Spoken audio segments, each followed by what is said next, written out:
Welcome back to the channel, y'all. Today, I really want to break down a really awesome redemption I was able to book to South America for less than 60,000 miles, a flight that typically goes for $3,000, $4,000, $5,000. I'm also going to break down the other options I was considering, show you guys the value of those options. I'm going to show you guys the tools that I utilized and how I went through this entire process, what I thought about, give you guys insight on how you can not only look for award redemptions with your points and miles, but really give you a blueprint of what I'm thinking, how I'm going about things, and hopefully it'll provide you with helpful information for your next award redemption. So what I'm going to do is I'm going to dive into the computer, show you this thought process, show you the tools, show you the process, and drop any comments you have down below. Over the next couple of months, I will actually be living in Buenos Aires, Argentina. So this is a trip I will be taking over pretty much in the next few weeks. And I have tons of great travel content with hotel stays, some more award redemptions in terms of flights. So stay tuned for that. If you have not, hit like, hit subscribe, drop your comments down below after you watch the video, and let's dive right into the screen to show you guys what we got going on.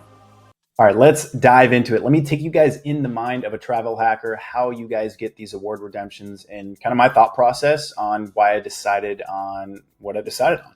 So first off, the tools that I use before I even start really looking at partners and what's available is Flight Connections. Why do I use Flight Connections? Well, Flight Connections is an amazing tool that's going to be able to give you the direct flights into certain cities that you're looking to fly into.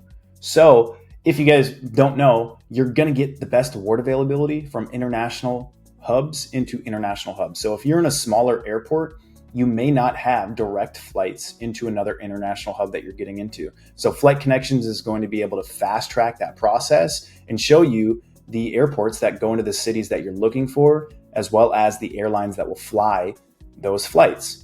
And when you're able to find the airlines, then you're able to understand the partners that you might check, the other systems that you might check to see if there's award availability within those systems. So that's what I did. I used Flight Connections. I checked all South American cities because you can't just rely on one specific city. You should look at other cities because it'll be the same kind of scenario. You might be able to take a stopover flight to another city for $100, $150. And those are things that you could really take advantage of if you can find an incredible deal to another major city like Santiago, Chile, or Rio de Janeiro, like in my case, and then you spend, $100, $150 to take another flight into the city that you want, or spend a couple days there. That's what I'll be doing in Rio. I'll be spending a couple days there. I'll walk through that process. And then once I find that, I can use Seats.Aero to put in multiple airports. And I believe a subscription is literally only $5 a month for the pro version, where you can put in multiple airports into multiple different cities. So what I did in this scenario was I went over to Flight Connections and I checked all the cities: Santiago de Chile, Rio de Janeiro, Medellin, Bogota, Buenos Aires, Lima, and checked the major airports in the US that had direct flights. And this is what that'll look like. So if you do Santiago de Chile and you choose Atlanta, which is going to be Delta, it's going to show you Delta over here on the left side, the airlines. DFW is going to be American, Houston's going to be United, JFK is going to be LATAM, Miami as well. So that's what I did. I did that to check the airlines that are flying and the airports that have direct flights into them. Then I go over to Seats.Aero, which then allows me to put in multiple airports.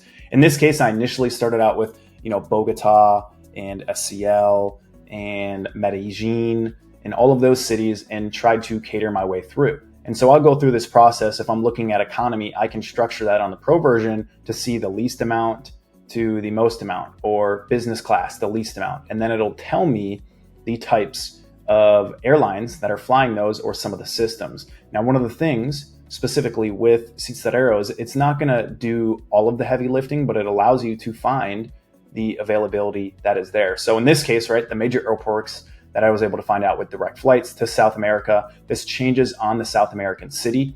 Specifically, like LAX doesn't fly into all of these cities, only a couple of them. So Miami, DFW, Houston, I put that down here. And so I was able to utilize these, what ones I'm interested in. And although I am in Tampa, I can still find, flights, stopover flights into DFW, into JFK that are, fairly cheap. In my case, it's, $100 to $150 for those. And if I want to use points, I can use those. And so I'll utilize Seats.Aero to do that.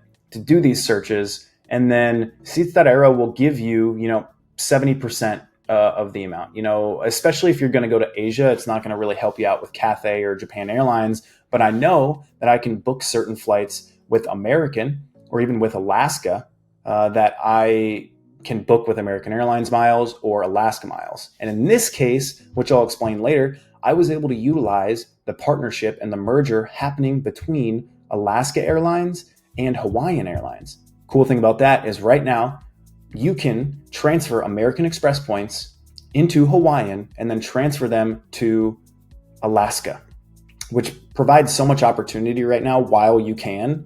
So that could eventually change, but that's exactly what I was able to do. Now, there's never really any transfer bonuses into those systems, but we will talk about all the other additional options that went into really choosing the flight and why I decided to choose, the specific flight. So with that, I want to talk about my decision to go from DFW to JFK to Rio de Janeiro. In this scenario, this is where the nuance and the experience of doing these bookings comes into play. I'm not too committed to one airport over the other all the time. I'm pretty open. I'm a single dude, so I don't have other people coming with me. I'm pretty open to exploring different lounges at different airports. And in this case, when I was able to check and I saw over here on Seats.Aero, as you can see, Alaska, this Miami to Buenos Aires, which would have been pretty solid, was available for 50,000 points. The only issue with that was that some of those actually only provided, premium. And as you can see first, this likely is not a just business specific. It's probably not a lie flat seat, which I was hoping for a lie flat seat. I'm fine with, economy as well. But if I'm going to fly 9, 10, 12 hours, a lie flat seat is helpful, especially if it's an overnight flight. But in this scenario, I believe there was, it says that there was availability, but for some reason I had another connection and there was like a 12-hour. Yes, this was Miami to JFK to then Rio, I believe. And there was like a 12-hour connection, which is why I ended up going with DFW. I could have had a 1-hour connection or a 5-hour connection. But what I really want to talk about here is, in this case, when I searched for the route from JFK specifically to Rio, they were only providing premium economy options from JFK to Rio. For whatever reason, there was open availability for DFW. So I could fly first class into JFK and then business class into Rio. So they were providing open availability for business class, even though I had this extra connection over here for 60,000 miles. When I searched for JFK, not available, but when I searched for DFW with the connection, it was available. So this is why I decided on that. And also the reason JFK has quite a few lounges, and I figured it would be pretty good for content. So there's some nuance with it. You might want to check multiple different airlines. I knew that with Alaska, I could book American Airlines through Alaska. You can also do the same when I break down some of the other redemptions, which I'll do right now. So what did that value ladder of options look like? So the other options I was looking at that I was able to find was I could have booked LATAM Airlines from JFK to Santiago de Chile. There was a Virgin Atlantic 40% bonus. I was really hoping I could find availability with Delta out of Atlanta, but I was not able to find availability out of Atlanta. So instead of waiting, this was an option. I wanted to take advantage of that Virgin Atlantic bonus. That's about a 10-hour flight. With Virgin Atlantic, it was 95,000 miles or 95,000 points and $41. You could have gotten that same flight for 38,000 points in economy. And this is LATAM Airlines Business Class. So you're getting business class for 95,000 miles. Remember, 40% transfer bonus, which made it 68,000 miles, which is still a really good option. Well, actually, it's an incredible option because when I originally checked, this was like $3,000 to $4,000 flight. And as of today, it's almost $7,000. So in terms of value, incredible value to South America because there's usually pretty slim options, and an incredible value for an economy flight as well, which would have been, 20-something thousand points for economy and $41.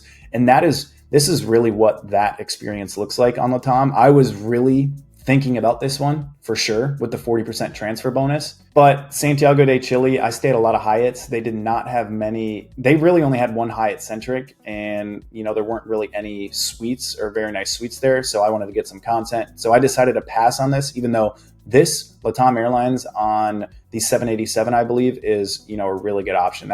These are the new products. They look like really comfortable seats. They are lie flat options. So that is one option that you guys could look into if you're flying out to South America, and an option I really questioned and thought about doing as well. But I'll break down some of the other options and ideas I was thinking of too. The second one I was thinking of was you can actually fly Emirates to Bogota.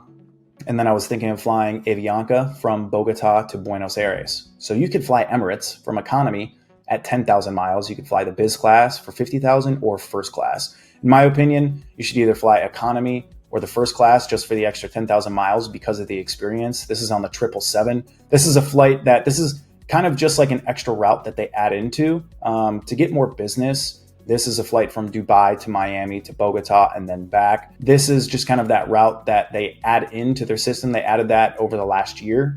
And so this is a way that you can experience that first class on Emirates, and probably the best option that you can fly to South America in terms of like luxury type of travel, but it's a 3.5 hour flight. That's quite a bit of points for a 3.5 hour flight. You're not going to get the full Emirates experience, but if you are like a content creator and you want to be able to have that type of content to utilize, like myself, this is a good option. And the other option I was thinking of was Avianca from Bogota to Buenos Aires to kind of finalize that one-way trip. That's a 6-hour flight.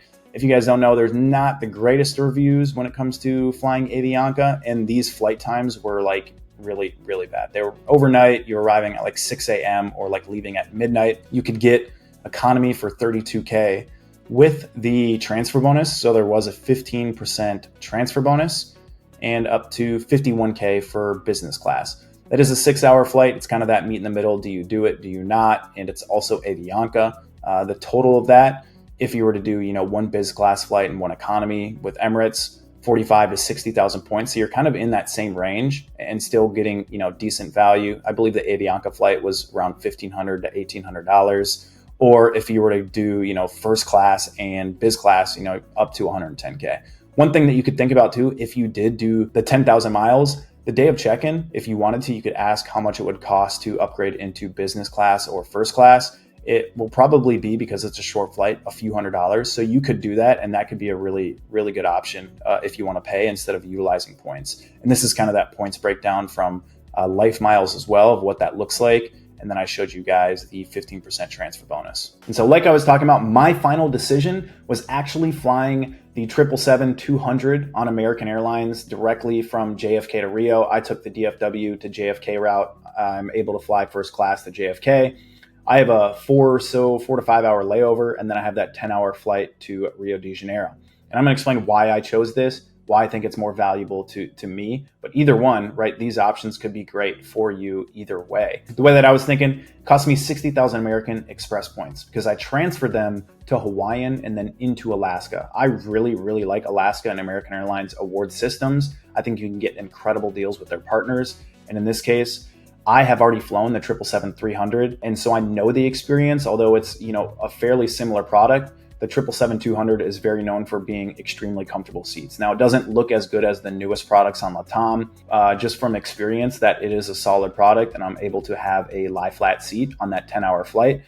And the reason I chose this one was, of course, I went to JFK, so there's multiple lounges like the Chelsea lounges, the Soho lounges, as well as the American Express Centurion lounge that I'd be able to get content for you guys and the subscribers. So that is going to be on the way for you guys, doing some reviews of those. Because I'm flying business class, I'm able to get access to those American Airlines lounges, which is really cool. The second reason I chose this, I was really thinking about the Santiago de Chile option of staying a couple nights there in one of the Hyatt hotels. But they really only had one option, and it was fine. A Hyatt Centric was fine. But I figured in terms of being able to get content for you guys on the channel, there was this really good Grand Hyatt in Rio de Janeiro that I'm very interested in, right on the water, right on the beach. I mean, right here, look at this. And the possibility of an upgrade as a globalist definitely enticed me as well. So I'm going to be spending a couple days in Rio. For me, this was the best value. All of them are fairly good value. I would say the American Airlines option is really good. I would say the LATAM Airlines option is really good. That is kind of the breakdown of the thought process, the ideas, the things that you might want to think about, the tools, the airports. When it comes to South America in general, there's not a ton of luxury options. There's not a ton of direct flights. So it can be harder to find really good availability or open availability, what you're going to want to do is either search when they come out, 12 months, 11 months, 10 months in advance, or like me, more last second, the last month, the last few weeks, award availability can open up because they have not sold those seats in terms of cash prices. If you do economy, like I said, with the Emirates option, you can always ask with any of them the day of check-in or even in the online portal in your online app, whether you want to upgrade to business class for a miles amount or even a cash amount. So those are options to think about if you want to go low first and then have the option to be able to take these longer business class flights on a lie flat seat. All right, y'all, that is a wrap on the video today. As I said at the beginning, I showed you guys the process, what I was thinking about. I showed you the multiple different options that are available to you. I hope that that was valuable, seeing the tools, seeing the process, especially seeing the nuance that can possibly show up and happen when it comes to award redemptions, flight availability. It can be confusing, but the more that you actually put the actions in, the more that you try to put redemptions and trips together, that experience comes to play in understanding transfer partners, value, what you might prefer, what works well for your scenario, and what that ends out to be. So either way, as always, hit the like, hit subscribe. I'd appreciate it. I'm trying to hit 1,000 subscribers here soon, so I'm pushing a ton of content. And as you guys know, I will be traveling. I will be in Argentina, so there's going to be some great travel content, some great redemptions in terms of hotels, and some more airlines as well. And so hit the comments, hit subscribe. I appreciate you guys as always, and we will see you on the next one. Peace.